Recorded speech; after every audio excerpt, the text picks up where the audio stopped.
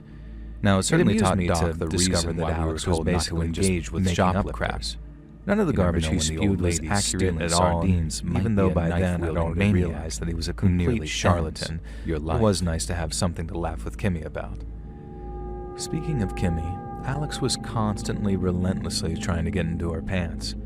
Kimmy could hold her own and had obviously no interest in letting Alex take her virginity. The sun had just set, it still made me defensive. He was a creep and a weirdo, and not only that, he was always claiming to hear voices from his true father, who'd be unclean. He could never decide whether his true father was Aleister Crowley or Satan himself.